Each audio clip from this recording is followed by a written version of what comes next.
Nderuar koleg, dy çështje dua të flas sot, dhe në fakt çështja e parë lidhet me debatin që kishim pak më parë këtu për paqen fiskale. Meqense edhe projekt ligjin e prezantoi ministri i Financave dhe është një debat për cilët biznesi ka interes, qytetarët kanë interes, sidomos tatim paguesit e ndershëm kanë interes. Sepse ky ligj edhe paqja fiskale, po edhe shlyerja e borxheve janë në fakt për ato që e kanë gënjur sistemin, janë për ato të cilët mashtrojnë, janë për evazorët fiskal, janë për ato të cilët e gënjejnë shtetin. Dhe ajo që Partia Demokratike kërkon, ajo që biznesi kërkon, ajo që qytetarët kërkojnë, është minimumi i transparencës. Çfarë kërkojmë ne? I kam nisur ministrit Financave 4 shkresa. Dhe mua më vjen keq që një koleg këtu në sallë i drejtohet një kolegu tjetër dhe thotë gënjen. Po 4 shkresa, 2 për tatimet dhe doganat, 1 muaj më parë, të cilët më kthyen një përgjigje pa përgjigje, dhe 2 të tjera 10 ditë më parë, të cilët nuk kam akoma përgjigje, për të kërkuar transparencë për përfituesit e paqes fiskale, po njëkohësisht dhe shlyerjes së borxheve. Minimumi transparencës që duhet bërë në këtë proces lidhet me sistemin tatimor. Dhe pse duhet ofrojmë ne transparencë? Ne duhet ofrojmë transparencë sepse këto 2 ligje do të dekurajojnë informalitetin. Këto 2 ligje do të nxisin mospagimin e taksave dhe qytetarët dhe bizneset duhet ta kenë të qartë se për cilët bëhen këto ligje. Tani, ndërkohë që unë po debatoja me ministrin e Financave, një koleg, ish koleg në fakt i këtij parlamenti, i anës majt, më shkruaj dhe më tha, ky ligj i tham duket sikur është bërë një nen për studion e X ish ministri, një nen për studion e një ministri aktual, një nen për ato që kanë certifikuar bilancet e rreme, një nen për drejtorin aktual. Tani, po e bëjmë ligjin për të përfituar zyrtarët e qeverisë, po e bëjmë ligjin për të amnistuar ato që kanë firmosur bilancet dhe kanë certifikuar bilancet duke gënjur shtetin, po e bëjmë ligjin për miqtë e qeverisë. Kaq minimum transparencën e duhet ja ofrojmë qytetarëve. Ky parlament ka miratuar boll ligje me porosi, dhe këto të dyja janë përsëri ligje me porosi. Të dyja ligjet nuk janë as për të stimuluar ekonominë, as për të nxitur ekonominë, as për të stimuluar prodhimin, as për të mbështetur ndonjë sektor të veçantë, po janë ligje të cilat legalizojnë informalitetin. Dhe për këtë arsye, sipas standardeve normale të një vendi normal, se nuk po flasim për vendet zhvilluara, minimumi duhet ishte transparenca. Ky është edhe minimumi i standardit që kërkon Bashkimi Evropian, ku në të gjitha vendet e Bashkimit Evropian, kur ka amnisti, kur ka, sepse kjo amnisti është, kur ka falje të detyrimeve, publikohen emrat e të gjithë përfituesve. Neni 25 i ligjit procedurave tatimore pikërisht këtë ka në bazë. Për çdo tatim pagues, i cili është i rregullt me shtetin, patjetër konfidencialiteti është bazë. Po për ato tatim pagues, të cilët kanë hyrë në procedura të marrjes me forcë të detyrimeve tatimore, atëherë ky parim nuk zbatohet.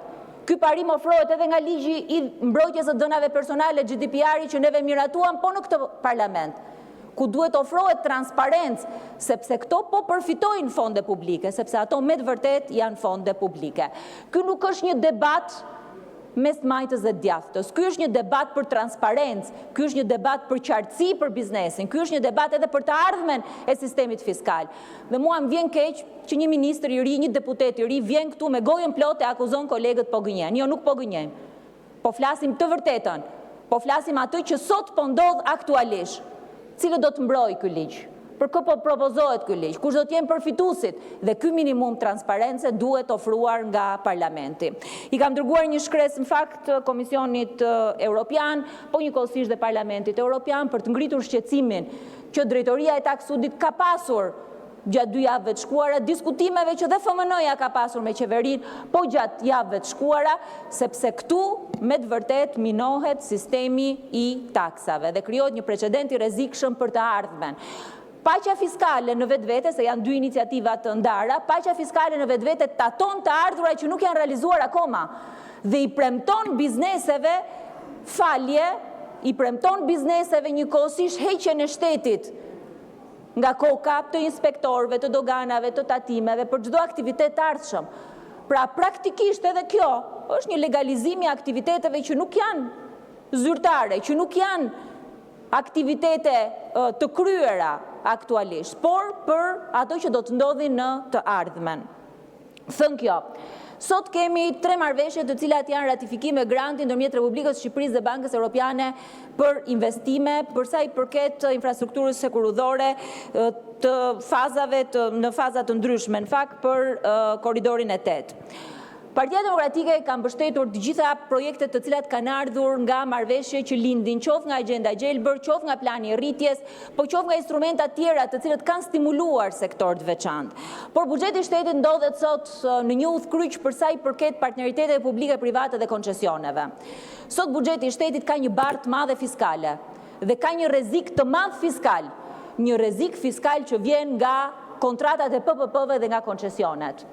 Sot kanë shkuar në një vlerë pothuajse sa gjysma e produktit të brendshëm bruto, vlera që do të paguhet nga buxheti i shtetit, se secila prej këtyre kontratave ka një vlerë bazë, por duke qenë se shteti në të 12 kontratat të cilat ka firmosur e mban riskun ai në të gjitha rastet, nuk e ka biznesi, po e ka shteti, vlera e këtyre kontratave shkon pothuajse 3 herë më shumë se sa vlera e firmosur.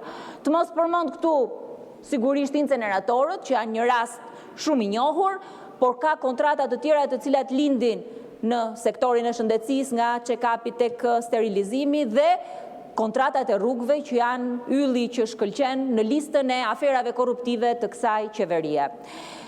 Shteti shqiptar praktikisht e ka zhdukur procesin e garrës në kontratat publike. Nuk ka më tendera publik, caktohen me mesazhe. Nuk ka më koncesione që jipen në bazë të kritereve të meritokracisë, po ka koncesione që ndahen për X o Y biznes vetëm se janë afër qeverisë. Nuk ka sot partneritete publike private me një garë të hapur ashtu siç e kërkon rregullat e marrëveshjes të stabilizim asociimit në 71 që kërkon garën e hapur për të gjitha këto kontrata. Po sot ka një ekonomi të përqendruar, të qëndërzuar, që ndan kontratat, ndan asetet, jep porte, jep aeroporte, jep favore një grupi të vogël biznesesh. E njëjta gjë ndodh me paqen fiskale, e njëjta gjë ndodhi me portin e Durrësit, me aeroportin e Vlorës, me çdo kontratë tjetër publike. Praktikisht e kanë vdekur garën. Nuk e kanë hequr garën sepse mendojnë që t'i ndajnë thjesht to pasuri tek miqtë e tyre. Po përveç kësaj, secila prej këtyre kontratave ka një vlerë rreth 30% më shumë se vlera reale. Gjysma e këtyre kontratave janë duke u hetuar për korrupsion në SPAK.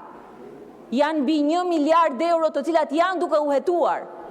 Dhe kjo këmban alarmi për buxhetin, për ekonominë, për biznesin, për të ardhmen e financave publike, duhet kishte qenë shqetësim për qeverinë, duhet kishte qenë shqetësim për një ministër financash që sigurisht kujdeset për financat publike. Kjo nuk është një garë mes nesh kolegësh tu kush ofendon më shumë. Kjo nuk është një garë as kush flet më shumë. Kjo është një garë për të vërtetën. Është një garë për të vërtetën që qeveria shqiptare ka humbur. Një garë për të vërtetën dhe për transparencën që e kanë humbur me kohë. Ja thash pak ministrit financave pak javë më parë. 4 ministrat tjerë financash kemi parë që kanë hikur. Debatet po të njëjta kemi parë me ato. As nuk kënaqemi, as nuk gëzohemi kur kolegët janë ose të pandehur ose në kërkim ndërkombëtar, po ky është fakti, ky është realiteti. Këtë fat do kenë të gjithë, për sa kohë që ky sistem i ngritur, që ka në bazë vetë se ndarjen e privilegjeve mes tyre, mes pakicës, në dëm të qytetarëve, në dëm të buxhetit shtetit, do vazhdoj të funksionojë kështu. Kështu që për këtë arsye, ky do të jetë rasti i vetëm ku ne edhe këto kontratat granteve nuk kemi për t'i miratuar. Nuk kemi për t'i miratuar për faktin e thjesht se një pjesë e madhe e tyre janë korruptive. Dakord, e kanë kryer korrupsionin me financat publike, me buxhetin e shtetit, po qeveria shqiptare ka arritur nivel tjetër korrupsioni.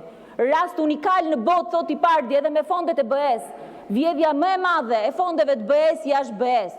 Po këtë standard nuk mund ta ofrojë Shqipëria. Se ky nuk është një standard i zi, edhe një njollë e zezë mbi qeverinë. Kjo është një njollë e zezë mbi institucionet. Për këtë arsye besoj që ka ardhur koha që t'japim transparencë, të kryejmë hetimet plota e t'i hapet rrugë drejtësisë pa e penguar atë. Jo duke ofruar mbrojtje ashtu siç po ndodh sot. Faleminderit.